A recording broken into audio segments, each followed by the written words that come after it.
call this public meeting of the Board of Trustees of the City University of New York to order. We will be going into executive session at the conclusion of the public meeting. However, we do not anticipate that we will need to reconvene another public meeting after the executive session. I'd like to read the following notice. Yes. Meetings of the Board of Trustees of the City University of New York are open to the public, and the Board welcomes the interest of those who attend. The public has ample opportunity to communicate with the Board. Public hearings on the Board's policy calendar are scheduled 1 week prior to the Board's regular meetings, and members of the public who wish to communicate with the Board are invited to express their views at such public hearings. Furthermore, the Board holds additional public hearings each year in all of the 5 boroughs at which members of the public may also speak. In addition, written communications to the Board are routinely distributed to all trustees. The Board must carry out the functions assigned to it by law and therefore cannot tolerate conduct by members of the public that disrupts its meetings. In the event of disruptions, including noise, which interferes with Board discussion, after appropriate warning, I will ask the security staff to remove persons engaging in disruptive conduct. The university may seek disciplinary and/or criminal sanctions against persons who engage in conduct that violates the university's rules or state laws which prohibit interference with the work of public bodies. May I request that everyone take a moment to switch off his or her cell phone? As usual, CUNY TV is making available an important community service by transmitting the public sessions of this afternoon's meeting of the Board live on cable channel 75. This meeting is also being webcast live and can be accessed by going to www.cuny.edu. The public session of this Board meeting will be available as a podcast within 24 hours and can also be accessed via the CUNY website.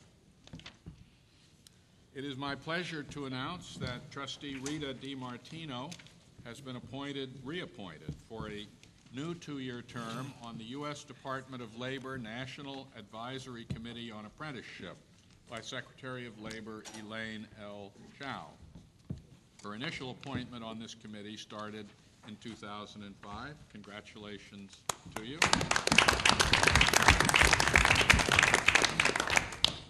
3 of CUNY colleges were among the Princeton Review USA Today's, quote, best value, close quote, colleges for 2009.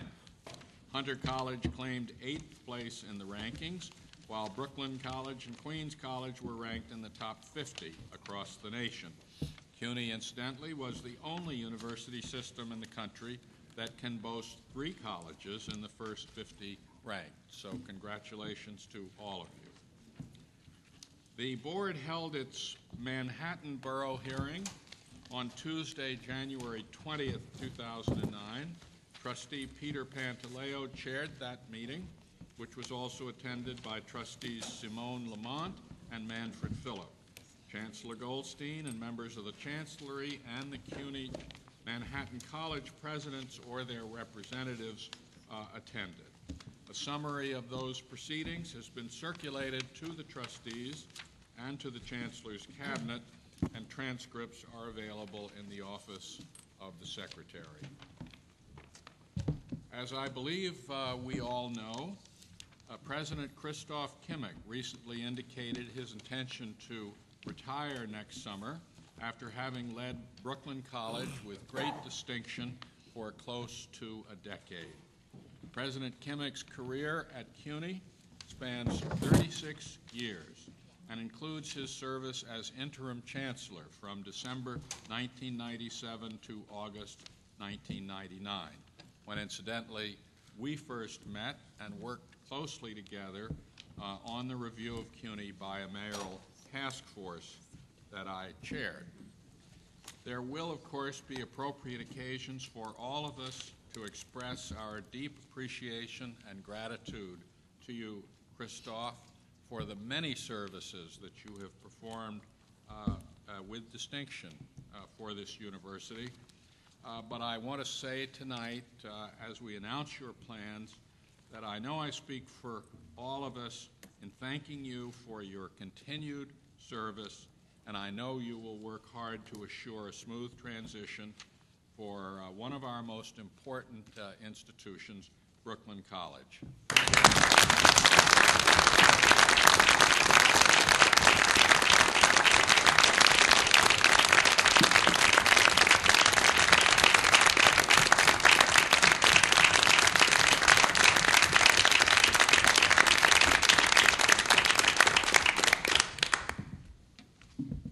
In consultation with Chancellor Goldstein, I have appointed the following trustees to serve on the search committee for a new president of Brooklyn College.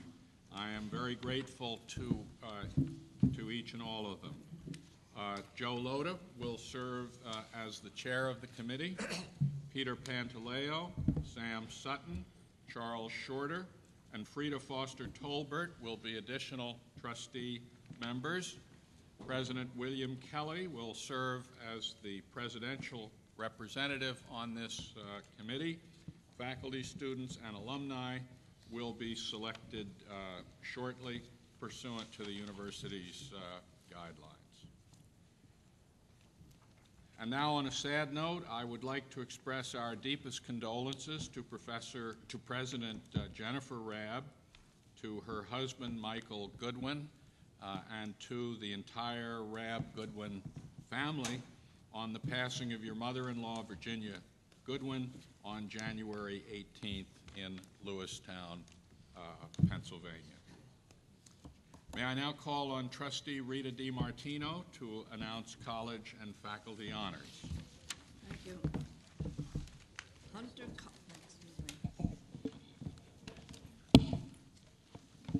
Hunter College Associate Professor of English, Candace M. Jenkins, was awarded the 7th Annual William Sanders Scarborough Prize by the Modern Language Association of America for her outstanding scholarly study of Black American literature and culture in a recently published book.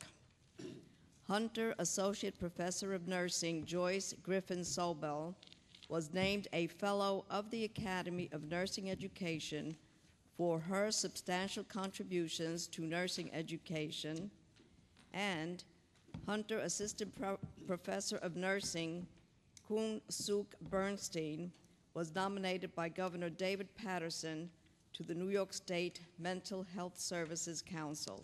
Congratulations. This concludes my report. Thank you very much.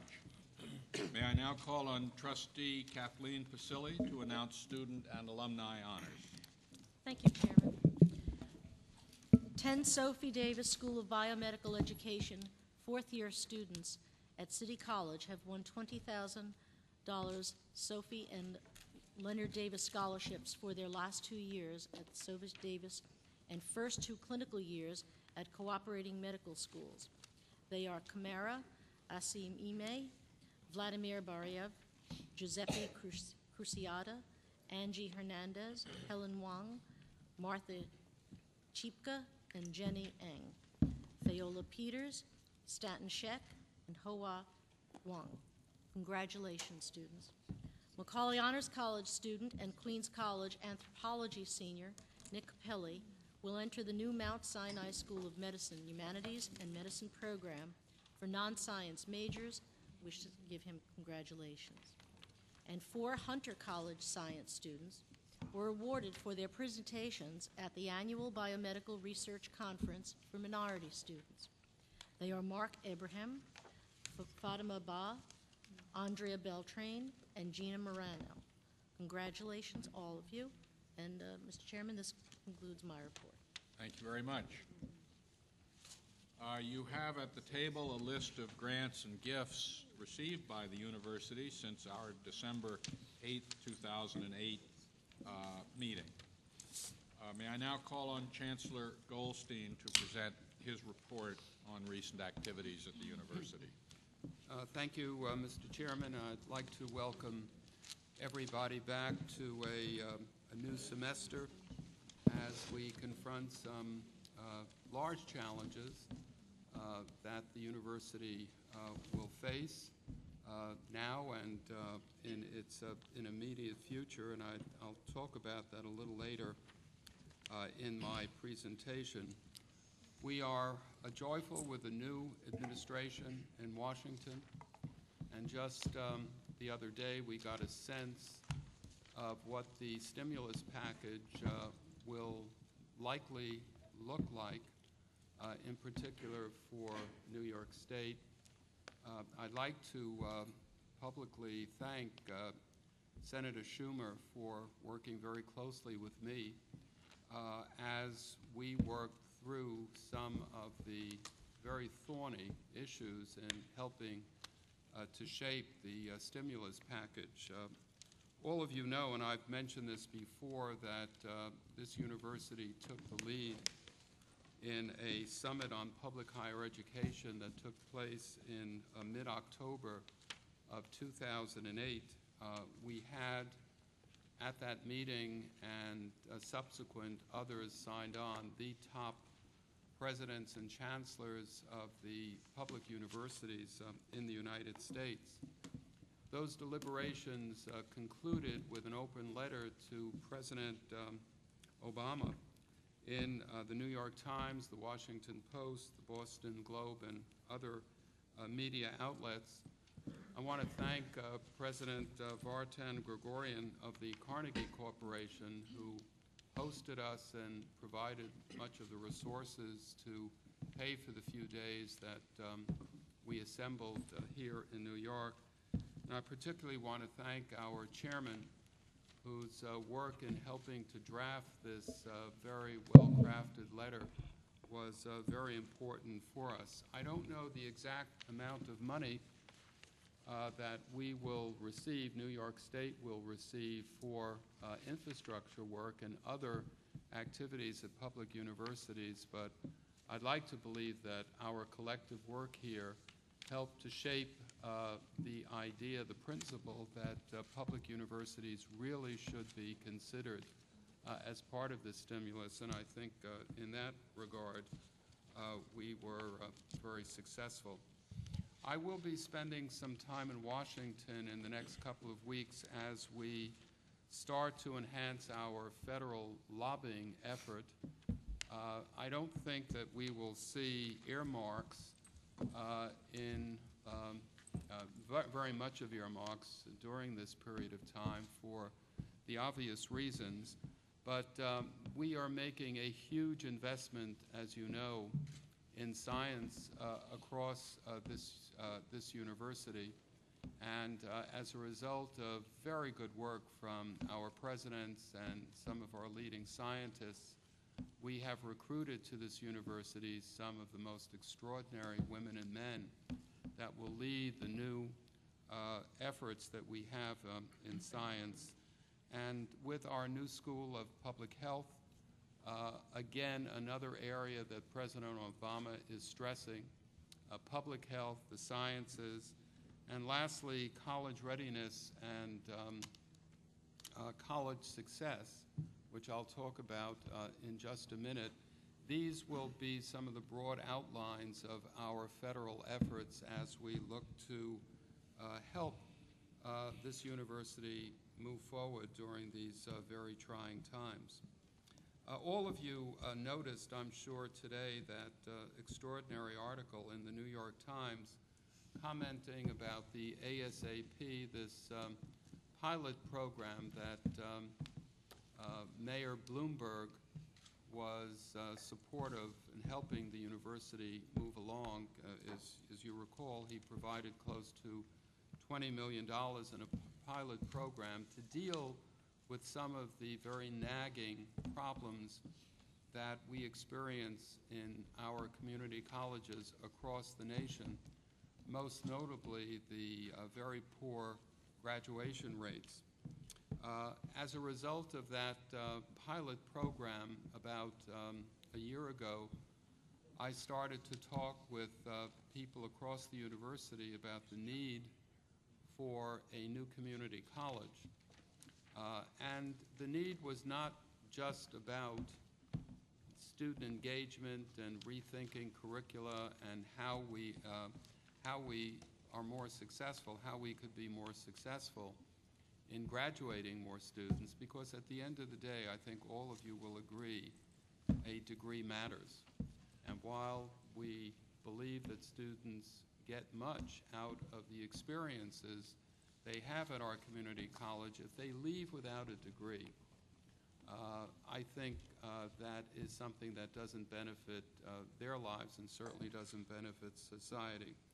So we placed into the master plan the notion of building a new community college, and community colleges are gaining more and more market share across the United States, and it's very clear that we are running out of seats to really accommodate the needs of students that want to study at a community college. So that are some of the points that I think were in that article, and I really want to commend Jay Hershenson, who helped shape that article with the reporter, the presidents from our community colleges that have been so helpful in ASAP. We are certainly on target to graduate about 50% of the students within 3 years, which was what I indicated to Mayor Bloomberg our objective would be.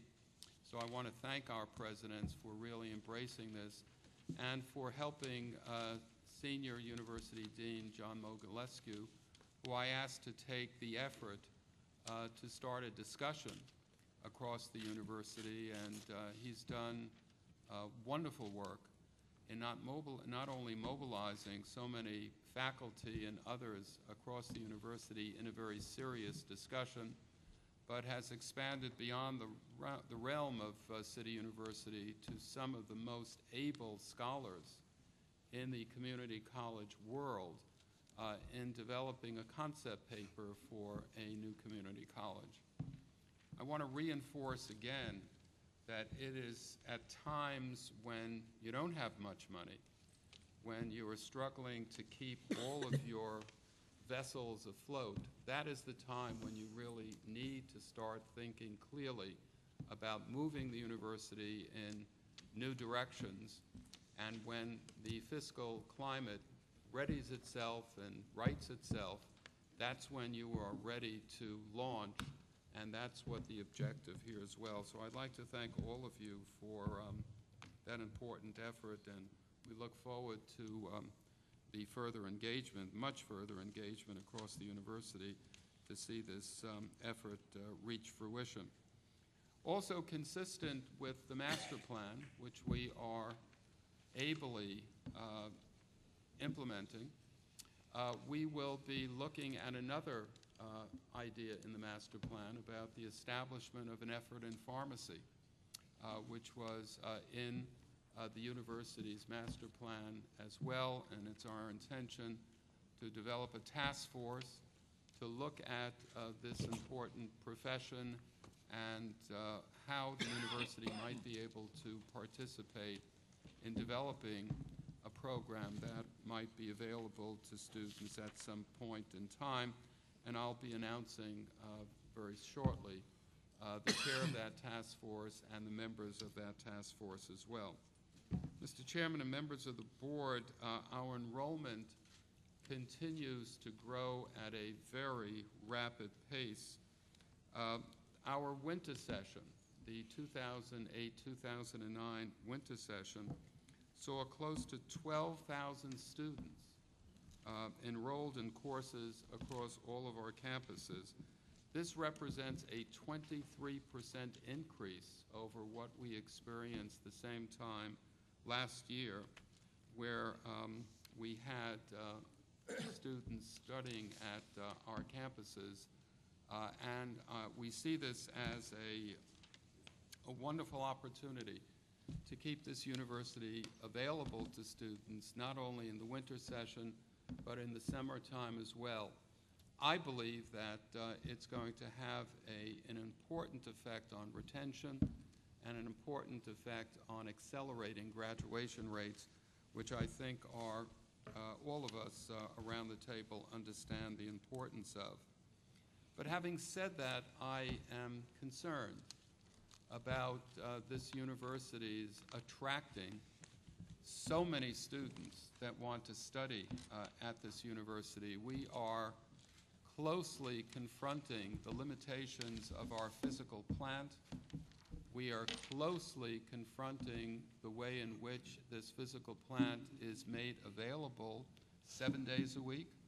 I mean, I think a poster child for this is the Borough of Manhattan Community College that literally operates 7 days a week, well into the early morning hours.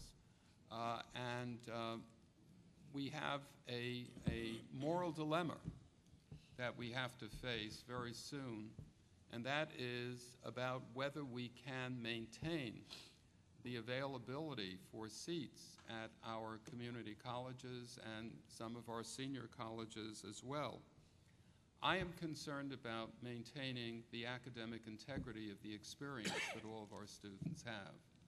The degree to which we cannot provide full-time faculty at the level that we want because we virtually cannot keep up with this burgeoning enrollment growth. The degree to which the university's reputation has been burnished over the past few years and people want to come to the university, and a poor economy where people flock to the university, are tensions that we have to deal with relative to the practical realities of educating these students appropriately. As a result, I've asked Executive Vice Chancellor Lexa Lowe to lead an effort in preparation for the President's Retreat, which will take place in March. And we're going to use these sets of ideas, these challenges that we have, this balance between access to the university and making sure that this access leads to an experience, an academic experience all of us can be proud of. And we look forward to working with all of the presidents to cut through some of these very, very difficult problems. I'd like to reinforce what Chairman Schmidt said about President Christoph Kimmich. He's done an extraordinary job in the 10 years that he's been president at Brooklyn. He did a wonderful job as interim chancellor. And so, Christoph, I really, all of us appreciate the very fine work. You officiate over a very beautiful campus and an important campus, and the students that leave Brooklyn College continue to go on and do remarkable things in their life. And obviously, we're very pleased and proud of the faculties across your schools that you have officiated over. The number of new faculty since you've been president has been really dramatic. The chairman and I will work with the committee that Chairman Schmidt mentioned. We will give the charge to that committee, Trustee Loda, very shortly. We're on a tight time frame here because we would like to have an appointment made at the June board meeting, which means that we're really going to have to accelerate our efforts. But this is such an important institution. It deserves all of our attention, and we'll keep you certainly informed of our progress. On the state budget side, I testified in Albany on January 15th before the fiscal committees of the Senate and the Assembly. All of you have my testimony. We continue to work very closely with the Office of the Governor, the Division of the Budget, and the full leadership in the Assembly and the Senate. You do have a goal sheet that is at your desk, and if you haven't seen it, it represents our priorities, both on the operating side and on the capital side. We continue to work locally with our state legislators. All of the presidents have been particularly helpful. On January 5th and 15th, we had borough meetings with legislators. I'd like to thank President Tomas Morales for his work, President Jeremy Travis for his work. We will have similar meetings in the Bronx, Queens, and Brooklyn.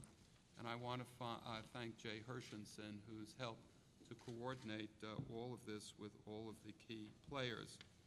We did have a very successful CUNY College Information Fair on January 11th, which we co-sponsored with Speaker Sheldon Silver in his district at the Seward Park Educational Campus, and we paid tribute to Speaker Silver for his extraordinary leadership in getting funding, finally, for Fitterman Hall. And so we were very delighted to be part of that. A next event that we will have with the legislators in Albany at the yearly Black, Puerto Rican, Hispanic, and Asian Caucus Weekend. That's the weekend of February 14th. The theme this year is a healthy CUNY, healthy New York. We're going to highlight our new Dean of the School of Public Health, Ken Olden. He will be introduced to the legislature by President Jennifer Rapp, and thank you, Jennifer, for agreeing to do that. And typically we have a very strong attendance by presidents and members of the Chancellery. This will be followed on March 10th by the first CUNY SUNY Alumni Legislators Luncheon as I said, in Albany, and to pay tribute and to join hands with SUNY as our partner in this particular effort. On the city side, we wait for Mayor Bloomberg to deliver his executive budget. We expect to see that this Friday. We are also working with the City Council Speaker and Higher Education Committee on the general role of CUNY in the city's workforce development plan. I reported to this board in December that I've asked Executive Vice Chancellor Alan Dobrin to coordinate 3 working groups that will provide longer-term options to help us get through this very difficult financial time that we're in. Just to review, I've asked Vice Chancellor Malavi to chair a group examining the areas of universities' expenditures, focusing primarily on discretionary spending and looking to protect our core services of instruction, research, and student support. And thank you, Ernesto, for working so diligently on that. Chairing a group that is looking at models to monetize the university's physical assets is Vice Chancellor Iris Weinschall, who's come up with some very innovative and exciting ways to monetize some of these assets, and we will be talking with our presidents about all of this at our retreat. And Vice Chancellor Schaefer, the third group, that this one that he is leading, is examining our bylaws, our civil service rules, and collective bargaining agreements, working collectively with Vice Chancellor Malavi and Weinschall on those important efforts. And lastly, on March 25th, we will launch our second Invest in CUNY fundraising campaign. Just to reacquaint you, we had our first campaign for CUNY a few years ago. We had what I thought was a modest target. Some people looked at me as that doesn't sound too modest, but it really was a $1.2 billion target. We finished that campaign in 4 years earlier than it was planned for. We will announce a more aggressive target, even though we all understand this is a difficult time to raise resources, but you can't stop. You really have to be focused, and we are looking forward to that, and I'll be working closely with our chairman, with our presidents, with other members of the board, with some key members of the people at our foundations on our campuses to look for opportunities to shore up the balance sheet of the university with respect to its asset in philanthropy.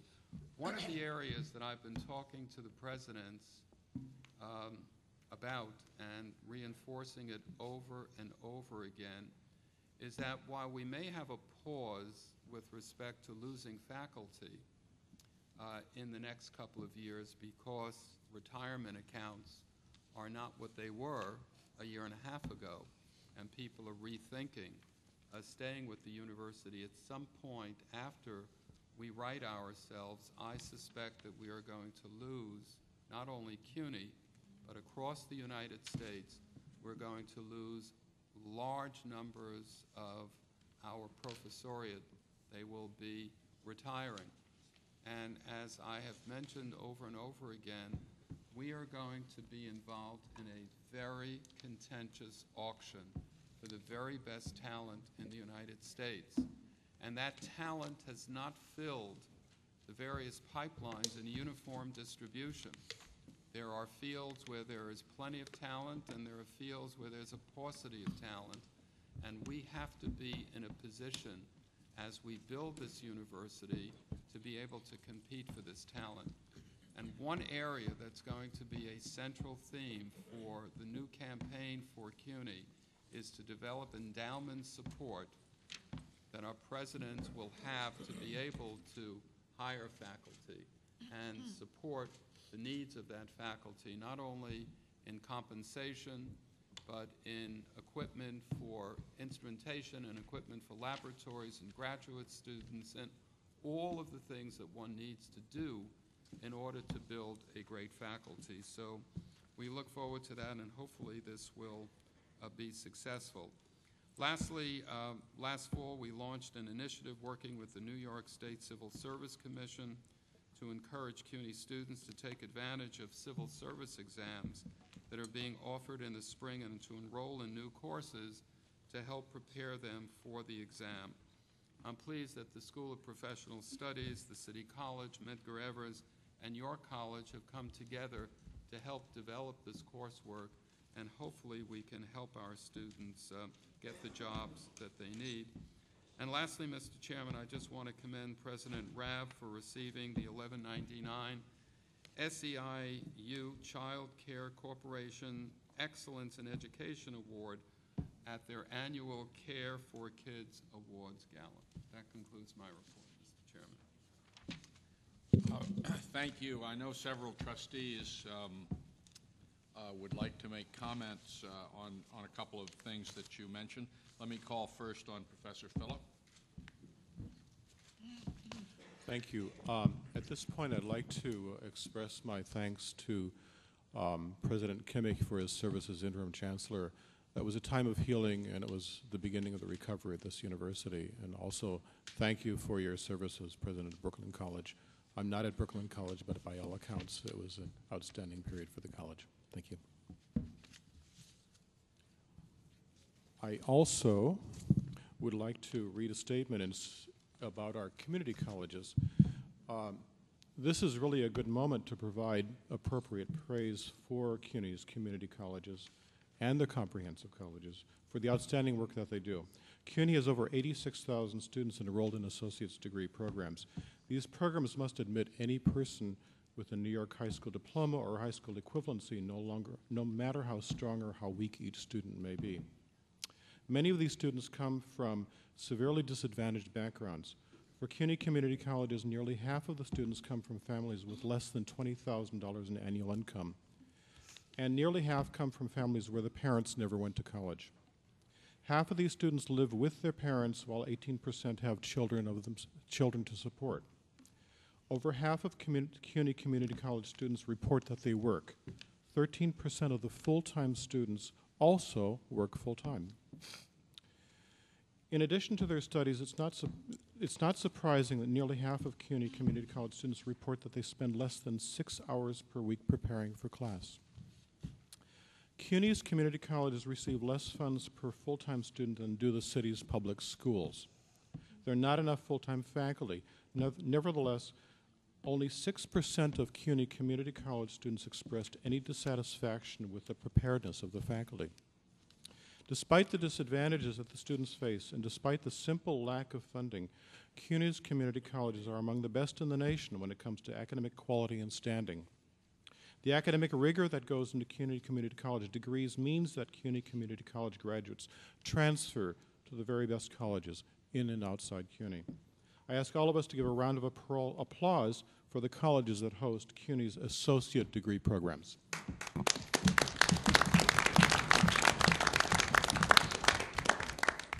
Other comments or on the Yes, if I yes, may, Trustee Basili? Chairman.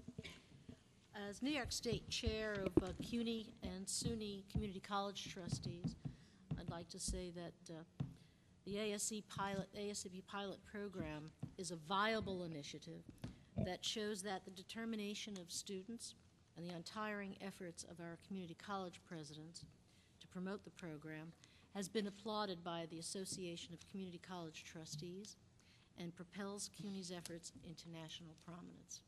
Thank you. Other comments? Yes, Trustee Frida Foster Tolbert. Thank you, Mr. Chairman. Mr. Chancellor, I'd just like to commend you on your vision to continue to build upon CUNY's success and growth. Another community college, I think, is long overdue. Having worked at BMCC over 10 years ago, I remember the overcrowded nature back then, so I can't imagine how rapidly it must have grown over the years. So I fully support the plan to move forward with a new community college, and with the current financial situation that we're in, there's a demonstration that this will be a successful endeavor. So thank you. I'd like to make a couple of comments, if I might. I think it's important for us to recognize that our Chancellor is not only serving this university with great dedication, but he is also emerging as one of the country's most respected leaders in thinking about the future of higher education in the United States.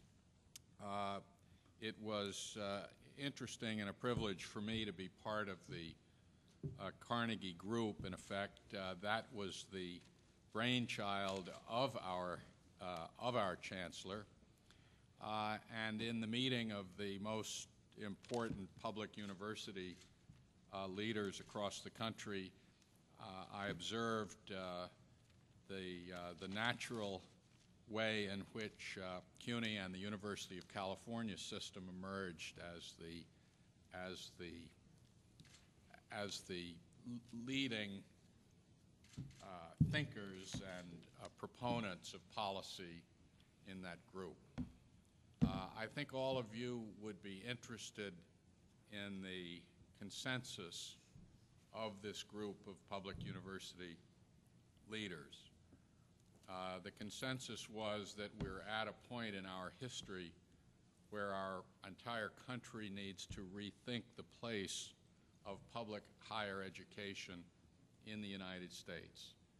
We've done that as a country perhaps 3 or 4 times in our history. The most notable instance was in 1862, in the darkest days of the Civil War, when President Lincoln signed the Morrill Act, which committed to the states and territories millions and millions of acres of federal land to be used for the support of public higher education institutions that were to be accessible to all, to give everyone in the country the opportunity for higher education. Then again, at a time of great distress, right after great financial distress, right after World War II, the GI Bill was the 20th century's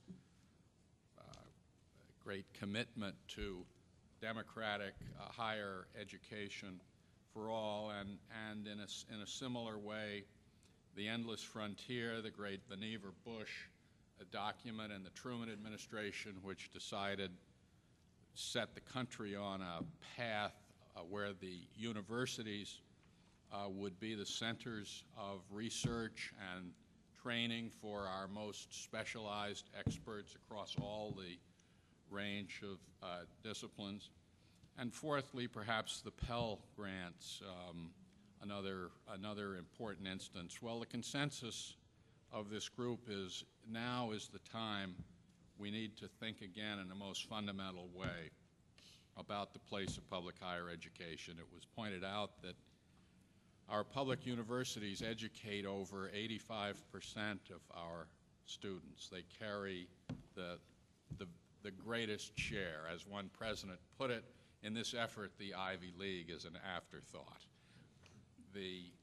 And yet the state's support for public universities as a percentage of tax revenues is less than half what it was only 20 years ago and is declining steadily and rapidly. The evidence is absolutely clear that the states cannot support the kind of higher education enterprise that we need for the country to make progress. And the federal government needs to step into this breach. The first phase of this effort was to try to get a commitment in the infrastructure program for public higher education, and I think we've been successful. Hopefully, we tried to get $50 billion for public higher education facilities, laboratories, classrooms, and that's in the bills. But the broader effort is to try to get us as a society to face what we need to do to support public higher education, because the path that we are on is not a sustainable path for the country. And I want to salute the Chancellor for really leading the effort to get this conversation started among the leaders of education, and I know you'll continue to lead the effort to get this issue before the public, before the political leaders who need to understand that we're facing the need for an historic new policy. This community college planning effort is just a perfect example, as several trustees have already said, of the way in which CUNY is not only leading with respect to its own programs, but providing an extremely important national example of a new approach to community college education and to the economic success of the students who attend the community college and the integration of the colleges with employers. This is an extremely important thing, and I think it's worth recognizing the role and the success of our Chancellor increasingly as a great national leader of public higher education. So let's have another round of applause.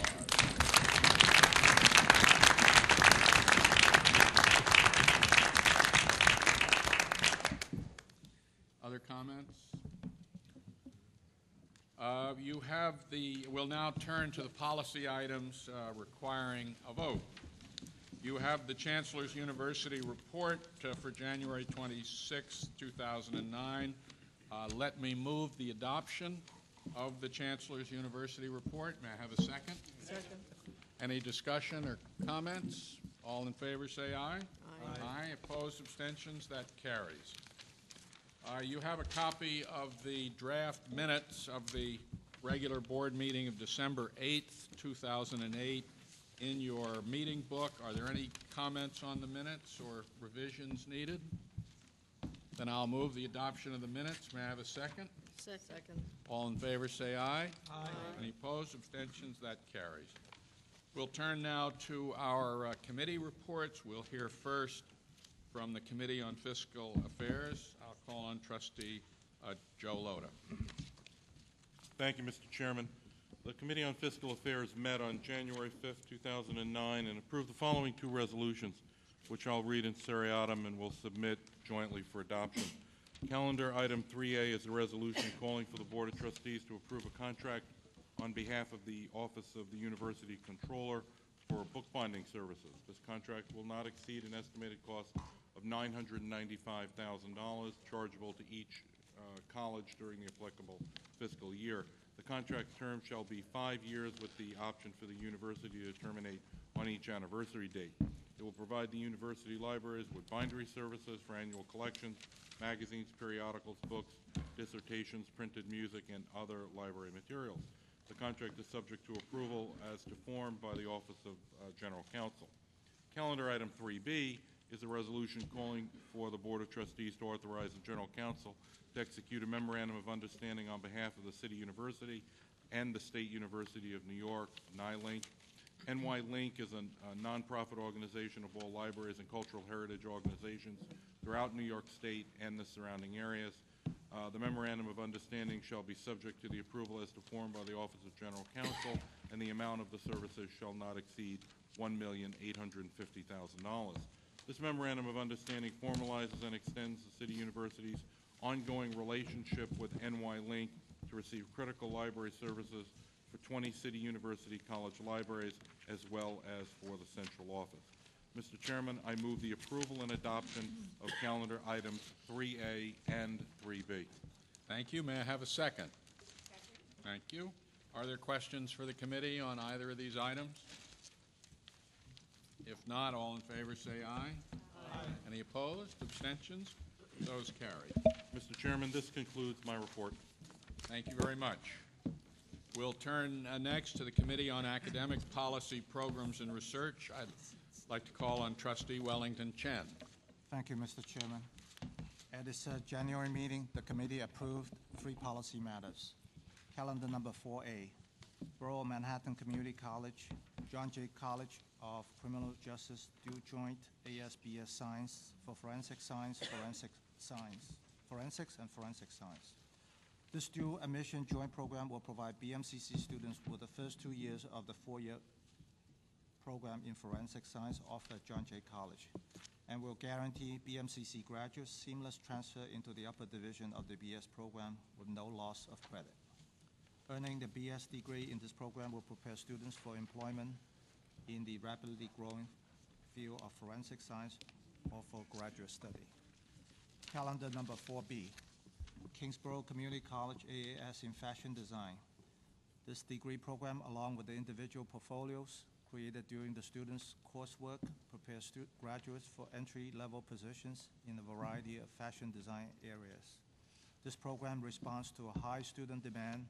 While the fashion industry is traditionally important for New York economy, there are currently no public institutions in the New York City area offering a comparable program.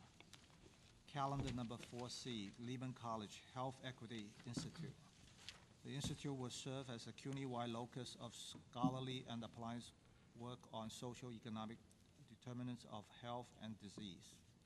Its focus will be on gathering and analyzing data that will help assess and combat health disparities. This institute will be housed on the Lehman College campus. It will represent a collaboration between Lehman, Brooklyn, Hunter, and the Graduate Center, and will be supported by external grants as well as, to a lesser extent, by the participating campuses. Item 4A through 4C were approved by the committee, and I recommend their approval by the board. Thank you. You've heard the motion. May I have a second? Second. Thank you. Are there questions for the committee on any of these 3 items? Then all in favor say aye. Aye. Any opposed? Abstentions? Those carry. Information items. Interim Executive Vice Chancellor and University Provost Alexandra Logue also presented 2 information items to the committee. The Graduate School and University Center, the Luxembourg Income Study Center. The center will function as the U.S. base of an international nonprofit organization operating out of Luxembourg City, and funded by the National Science and Social Science Research Foundations of its members' countries. Its purpose is to encourage research on income, earnings, and a range of labor market outcomes, to support curricular development for an interdisciplinary credit-bearing course, and to organize symposia and other scholarly activities. This center has an initial operating budget in place for 3 years, thanks to a combination of funds to be provided by the Graduate Center as well as by sizable outside grants. The Graduate School and University Center, Global Center for the responsibility to protect This center is named after the UN Commission, the Responsibility to Protect, which forms a new international consensus on how to respond in the face of massive violations of human rights and humanitarian law. The Global Center will generate research and support for the activities of NGOs around the world, working on translating the documents endorsement by the UN General Assembly into a set of practical guidelines. The center is supported by substantial outside grants and is expected to function for a period of 5 years until its tasks have been accomplished. That completes my report, Mr. Chairman. Thank you, Trustee Chen. We'll turn next to the Committee on Faculty, Staff, and Administration. I'd like to call on Trustee Valerie Beal. Thank you, Mr. Chairman. The Committee on Faculty, Staff, and Administration met on January 5th, 2009 to consider the following items, which we now present to the Board for approval. Item 5A, procedures for public access to records of the City University of New York under the Freedom of Information Law. The New York State Freedom of Information Law, FOIL, requires that each state agency promulgate rules and regulations pertaining to the availability of records and procedures. This resolution permits the Office of General Counsel and Senior Vice Chancellor for Legal Affairs to issue and update procedures for public access to records to ensure compliance with the law. I would like to ask Senior Vice Chancellor Rick Schaefer to explain the resolution in more detail. Thank you. This resolution is intended to iron out a small legal wrinkle. Under the Freedom of Information Law, every governmental entity covered by the law is required to issue regulations periodically, updating the law and making clear what the procedures are. CUNY does not issue rules and regulations the way gubernatorial agencies do, and we have in the past complied, at least with the spirit of this requirement, by the issuance of memoranda from the General Counsel's office. As we prepared to do our latest update, one of my legal eagles pointed out that it would strengthen our argument that this was the equivalent of a regulation if we had the authorization of the Board of Trustees to be issuing these memoranda, and it is for that purpose that we bring this resolution today. Thank you. Mr. Chair, I present item 5A for the Board's approval. May I have a second? Second. Any comments or questions on 5A? All in favor, say aye. Aye. Opposed, abstentions? Your hand is strengthened. Item 5B is a resolution permitting use of the City College acronym CCNY by the non-for-profit organization Quest, a Community for Lifelong Learning, Inc. Quest is a New York not-for-profit organization that fosters peer learning among older adults through non-credit, non-degree granting classes, workshops, and other activities. The organization has operated for several years from licensed space at City College's Center for Worker Education. Quest and the college desire to create a closer affiliation by, among other things, permitting Quest to incorporate the college's name as part of its own, so that the organization's new name will be Quest, the CCNY/CWE, Community for Lifelong Learning, Inc. Quest governance documents and the affiliation agreement with the college have been reviewed by the university's Office of Legal Affairs and General Counsel, and the Board Committee on Faculty, Staff, and Administration recommends approval of this action. Mr. Chair, I present item 5B for the Board's approval. I have a second? Second. Comments or questions on Quest? All in favor, say aye. Aye. Opposed? Abstentions? That carries.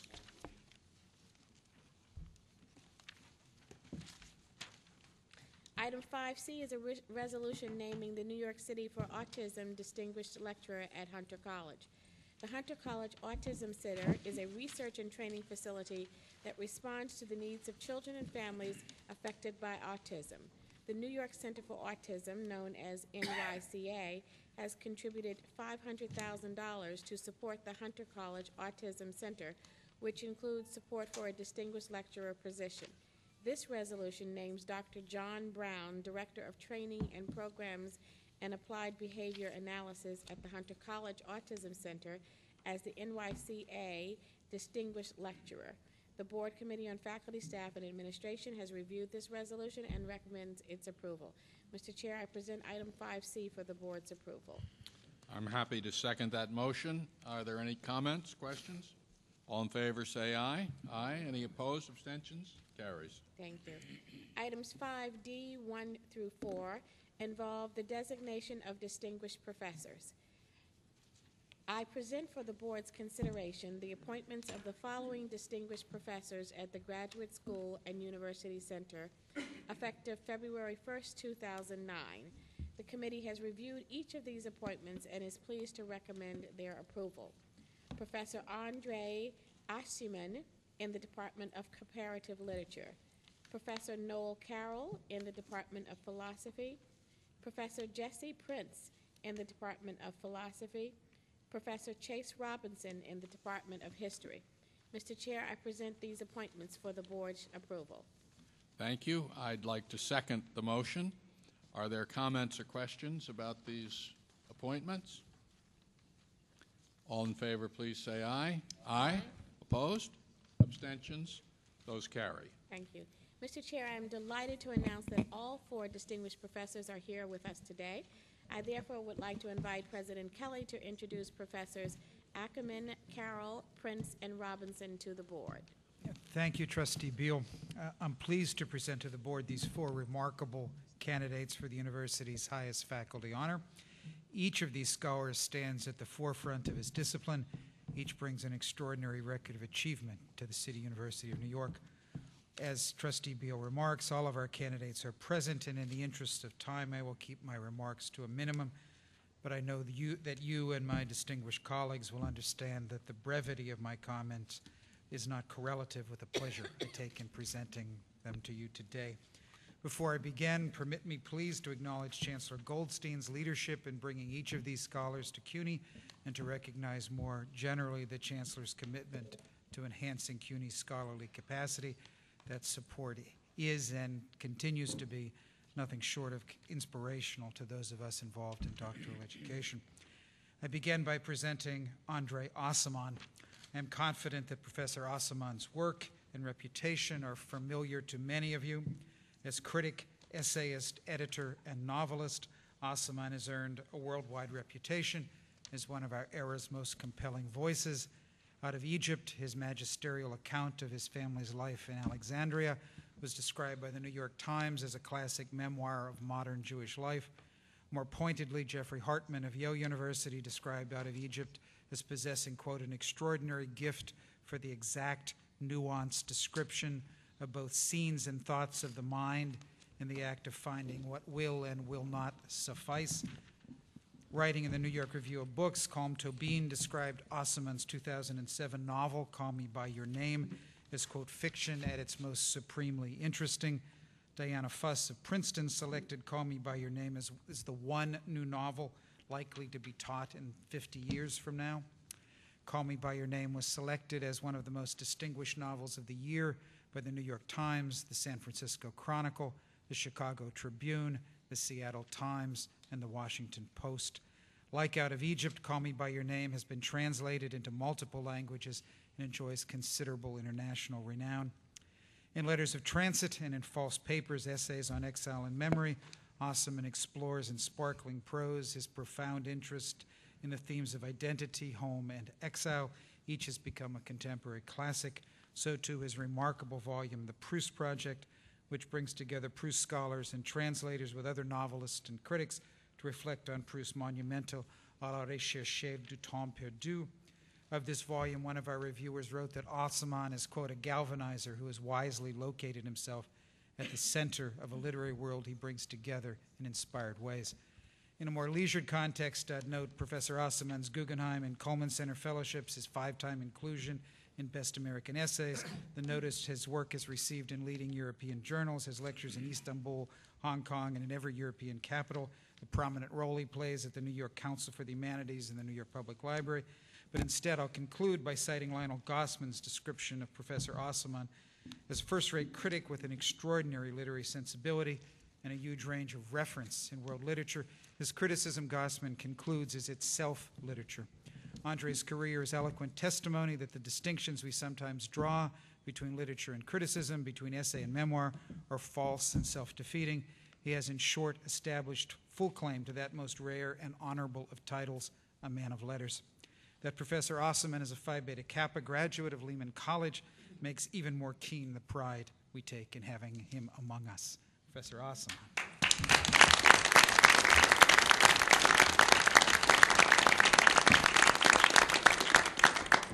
Thank you very much, Bill. Appreciate it. Thank you all. Today, CUNY has granted me the honor that I cannot begin to describe, but that I will continue to feel till the day of my retirement. To be a distinguished professor, however, is more than an honor, more than an accolade for good work, more than a thrill. It is an encouragement to continue to do what one has already done, with one proviso, to do more. Because among other reasons, and many reasons, one likes to do it in the first place. So the question is, what is it that I have to bring to the plate in these difficult and competitive times? Like everyone at the Graduate Center, I have an expertise. I was trained in English 16th and 17th century drama and poetry, but I figured early on that I was really interested in French 17th century poetry, but then a while later in Italian 16th century literature, only to realize that I was interested in French prose of the 17th century again. Except that the kind of 17th century prose I like best and that really set my heart racing happened to be written by a 20th century master stylist called Marcel Proust. I am not an ambivalent man, but I like many things, and I'd like to think that I can teach many things. When I doubt my own orientation, all I have to think of is the career of the German Jewish philologist Erich Auerbach, arguably the most accomplished and most celebrated literary scholar of the 20th century, who was unable to get tenure, much less a distinguished professorship, anywhere in this country because he didn't quite teach in one and only one field. I am not Auerbach, but we all know that had the Graduate Center existed back then, Auerbach would have found a home, and it would have been the best home because it would have recognized his past work and future potential the way CUNY has given me the much coveted recognition for past work and future potential. Because this also is true, Auerbach would have been the right man for the Graduate Center, for CUNY, and as I always believe, because the two are inseparable, for New York City as well. So it is in his footsteps that I would like to walk, be a better scholar, publish more, advise more dissertations, be a more accomplished multidisciplinarian. But we live in a different age. Treading in Auerbach's footsteps is good, but we have to do more, if only because of the global reach of what we do. Many intellectuals have become, no matter how distasteful the word, public intellectuals, the way every academy has become, no matter how reluctantly, an intellectual portal. The work is the same, but the mission and the reach have totally changed. The Graduate Center sits in the middle of Manhattan, not uptown, not in Greenwich Village, not across the river. We may not see it as a mission, but for us who teach there, it is a privilege to sit in the very intellectual center of New York. Over the past 3 years, everyone at the Graduate Center has been encouraged and invited to understand and ultimately to exploit this unique privilege. So I don't just want to be a better scholar or publish more essays and reviews or advise more dissertations. I have to take what I do here at CUNY and bring it to the rest of the city and then the world. But that is only half the work. I want the rest of the city to come to the Graduate Center. And to this end, my contribution was to bring in the most prestigious editors to the Graduate Center and have asked them to teach at our Writers Institute and watch them, to my pleasure, asked to be invited again. My job is to reach out to the city, but to bring also the city in. Just another among the many, many reasons why a distinguished professorship is an honor, a privilege, and certainly a challenge. Thank you.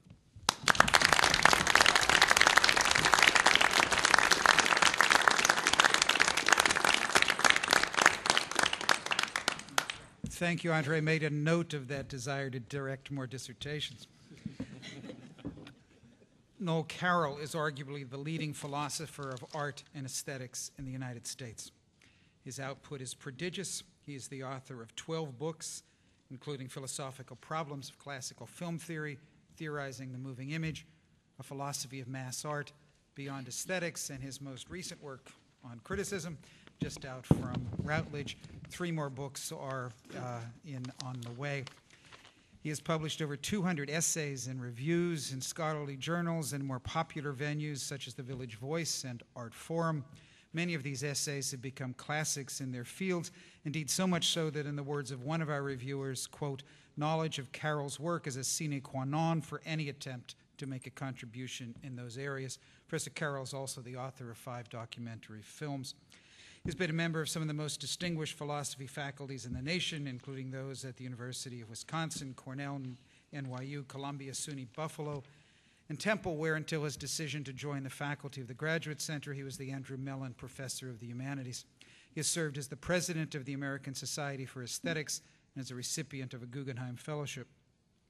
The commentary we solicited from the nation's most distinguished philosophers regarding Professor Carroll's work was striking in its consistent evocation of the superlative.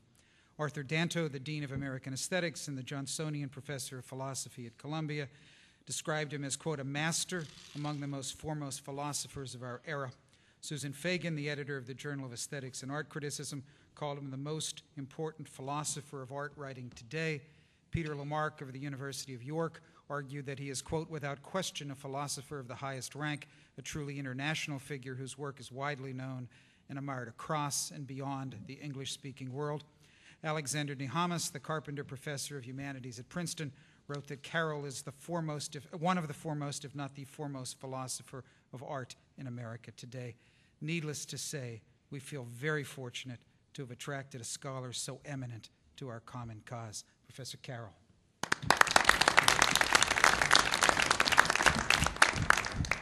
Thank you very much. That's overwhelming. And I'd like to thank the City University of New York for the great honor of selecting me as a distinguished professor. I was born in Far Rockaway. I went to school at Archbishop Malloy in Queens. I did graduate work at NYU, and I've been wanting to come home for a long time.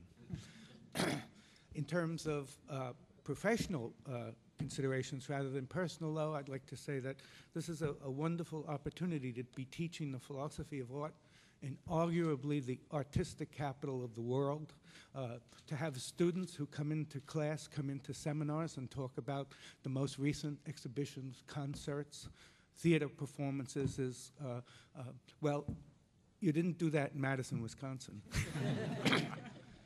I'd also like to say that, oddly enough, there aren't that many philosophers of art in New York City. So you've given me a virtual monopoly, which I appreciate. And I'm also very excited to join the faculty of the philosophy department at the Graduate Center, which has acquired more than its fair share, I suppose, of distinguished professors. I shouldn't have said that, should I? No. Still working. But in any case, I'm very gratified to join this extremely distinguished group, and I'm going to learn a lot in the next couple of years. Thank you.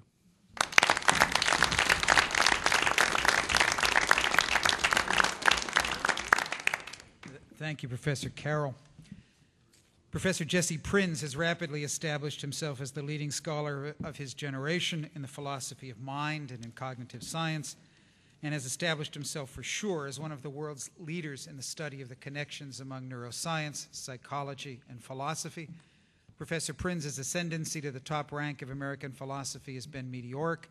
He received his doctorate from the University of Chicago in 1997, and within a decade was named the John J. Rogers Distinguished Professor of Philosophy at the University of North Carolina. That rapid rise has been fueled by a remarkable record of publication, notable both for its quality and for its influence. He is the author of 3 books, Furnishing the Mind, published by MIT, Gut Reactions, A Perceptual Theory of the Emotions, from Oxford University Press, and The Emotional Construction of Morals, also from Oxford. 2 more books are forthcoming, Beyond the Human Nature, which Penguin will publish, and The Conscious Brain from Oxford. Professor Prinz has also published more than 50 articles and reviews and has delivered 120 lectures. I'm sure it's more than that since the time I wrote this. It was this afternoon, after all, across the country and around the world. He has already been honored by 4 conferences devoted to and organized around his work, an honor generally accorded only the most senior of scholars. Such distinction proceeds from the significance and the resonance of Professor Prinz's work. His writing offers a philosophically sophisticated and empirically grounded vision of human nature. Particularly attractive to the Graduate Center is Professor Prinz's capacity to produce cutting-edge work of the highest caliber, while at the same time having both the ability and the desire to present that work to a wider public. Mark Hauser of Harvard University captured that sensibility when he told us that, quote, Prinz has the breadth of intellect to do for moral philosophy what Jerry Fodor and Daniel Dennett did for the philosophy of mind. In the words of Andrew Clark, Jesse could easily in the very near future emerge as the public face of a new, unified account of who and what we are. We are delighted that Professor Prinz has chosen to advance that work as a member of the faculty of the City University of New York. Professor Prinz.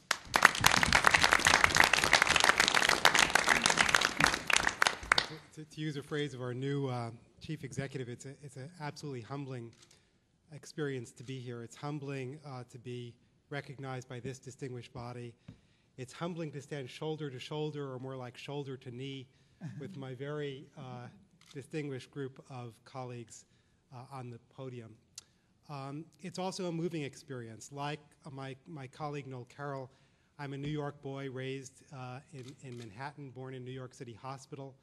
The CUNY system has always been on a pedestal for me. It to me represents the city of New York. NYU is a kind of commuter school downtown. Columbia is this commuter school uptown, except the commuters are coming from the prep schools around the nation and globe. But CUNY is New York. And there's no institution I would rather be affiliated with, so coming here is an absolute dream. Yesterday is the day that marks the anniversary of Nellie Bly's return home. So Nellie Bly, some of you will know, was a pioneer in the women's movement who at the end of the 19th century elected to outdo the fictional character of Jules Verne's Around the World in 80 days by going around the world in 72 days, a feat she accomplished and on the date of yesterday. And Nellie Bly's coming home was symbolic for me because I feel like I'm coming home. One more quick anecdote. I got my bachelor's degree at NYU, and I knew I wanted to do philosophy, so on the first day of classes, I registered as a philosophy major.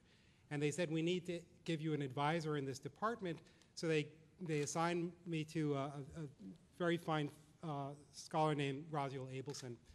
And Professor Abelson said to me, what are you interested in? And I said, well, among other things, I'm very provoked by a claim that Noam Chomsky has made about the innateness of the language faculty. The idea that human beings are born with language struck me as very difficult to reconcile with the obvious fact of human diversity of language and flexibility of language. And Dr. Abelson said to me, well, if you think that's striking, there's a guy uptown at City who thinks that all of our concepts, all of the basic ideas out of which we build thoughts are innate. Not just syntax, not just how to put a sentence together, but the very elements of meaning. And this struck me as so outlandish that I immediately went out and bought a copy of what was Jerry Fodor's book called The Language of Thought, where he makes the argument. And in the years that followed, it was really the scholars at CUNY who guided my intellectual development. I, of course, regretted immediately from day one that I was enrolled at NYU and not City. Fortunately, they gave me a scholarship. But the intellectual voices who really shaped my development were at City.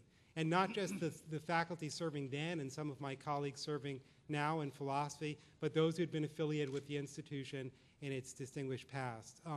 I'm somebody who's really not interested in defining myself by a field, so I learn from people in other professions. The field of psychology is as important to me as philosophy, and CUNY, many of you will know, has had a very distinguished history in that field, especially in social psychology. And just about every major figure in the post-war emergence of social psychology had some affiliation with CUNY. Two of them are among my greatest intellectual heroes: Stanley Milgram, who discovered that human beings are prone to follow authorities regardless of differences in personality trait, and also Kenneth Clark, who discovered that people's sense of dignity and self can be terribly perverted and shaped by their upbringing. And it's this sense of social conscience and also a recognition of human plasticity, the idea that human beings can be shaped, transformed by their environment, that has exerted such a strong influence.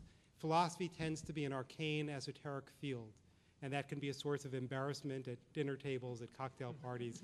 What do you do for a living is not a question most philosophers want to hear. So in coming to CUNY and resting on these shoulders, I really feel like it's an important part of my own mission to try and make philosophy more relevant to the lives we lead. So I thank you all for giving me that opportunity.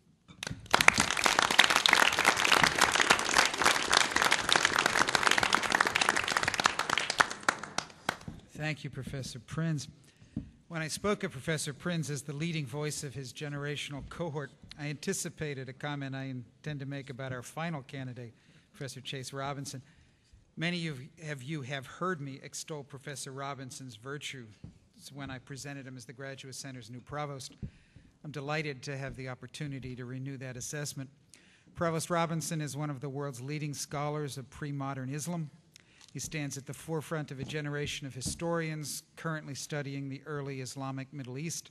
His work on medieval Islam has helped reshape the field and connect it to broader currents of historical inquiry. Considering the consequences of his work, it is difficult to believe that Provost Robinson has been but 15 years since he received his doctorate from Harvard. But dwelling on Professor,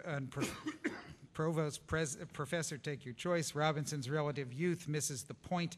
He has produced, as one of our reviewers argued, quote, some of the finest scholarship among Islamic historians of any generation. He is the author of Empire and Elite After the Muslim Conquest, A Medieval Islamic City Reconsidered, An Interdisciplinary Approach to Samara, Islamic Historiography, and Abd al-Malik.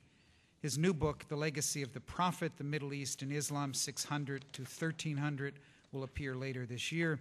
It will, writes one of our reviewers, quote, give the field of Islamic history the critical, high-level survey it has so sorely lacked. A further measure of Provost Robinson's scholarly preeminence may be gleaned from his selection as the editor of the first volume of the forthcoming New Cambridge History of Islam, an extraordinarily prestigious appointment, again generally reserved for the most senior of scholars. Prior to joining the faculty of the City University, Provost Robinson was the chair of Oxford University's Faculty of Oriental Studies. He is the recipient of awards and fellowships from the British Academy, the Woodrow Wilson Foundation, the Mellon Foundation, the Leverhulme Trust, the National Endowment for the Humanities, the Institute for Advanced Research at Princeton, and the American Research Center in Egypt. As you can imagine, Chase Robinson's arrival as provost and as scholar has been a cause for great celebration at the Graduate Center. The joy I feel in presenting him to all of you knows no bounds. Provost Robinson.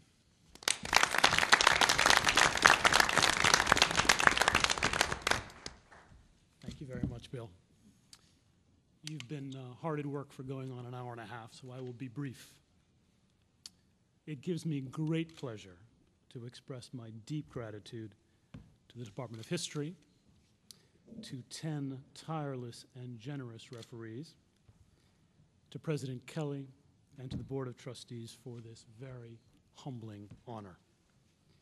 It is an immense privilege to join not only the colleagues who are with me here today, but all of my colleagues across the City University of New York, be they distinguished professors or freshmen.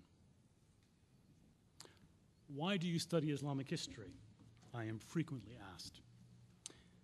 For the first 10 years or so of my career, the answer was always pretty straightforward, because it's as compelling and curious and fascinatingly quarrelsome as any history.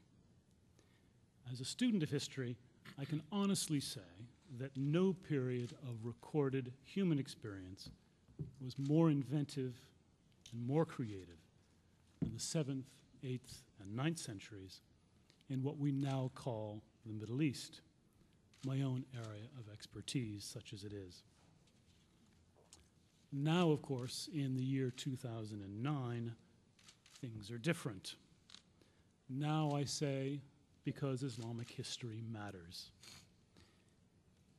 Now, it's always difficult to risk misciting an American author in the presence of a president who happens to be a professor of English literature. But I think it is Faulkner, and you'll correct me, Bill, if I'm wrong. I think it is Faulkner who said, "The past is not or never dead. It's not even past." As provost of the Graduate Center, I also have the very good fortune to be joining a faculty that is as creative and original in its research as it is committed to its teaching and devoted to its students.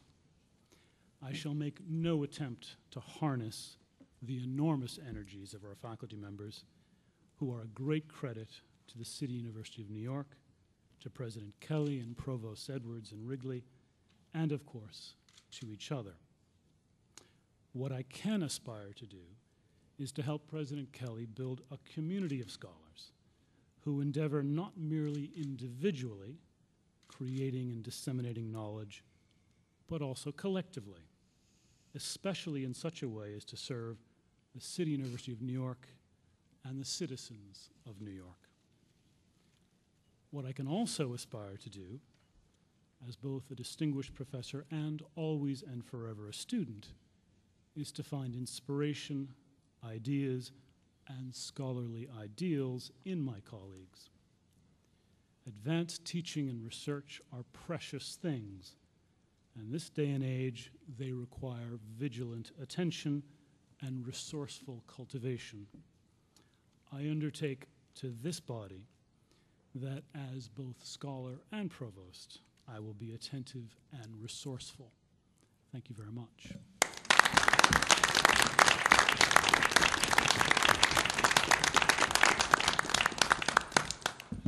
Thank you.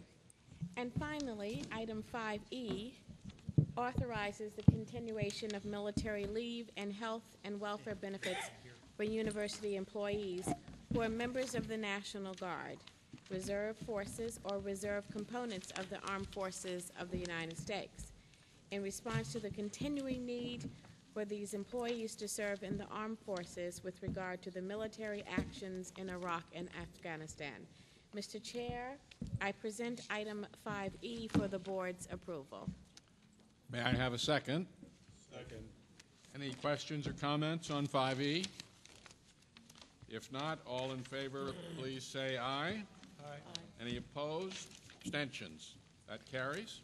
Mr. Chair, I would like to note that a copy has been provided to the trustees of an additional appointment requiring a waiver of the bylaws. This was previously sent to the FSA committee members for review and placed on the Chancellor's University report, which the board has just approved. It is the appointment with a waiver of Section 6.2D of the bylaws of Dr. Herman Bennett as professor with tenure in the Department of History at the Graduate Center, effective September 1st, 2009. Mr. Chair, this concludes my report.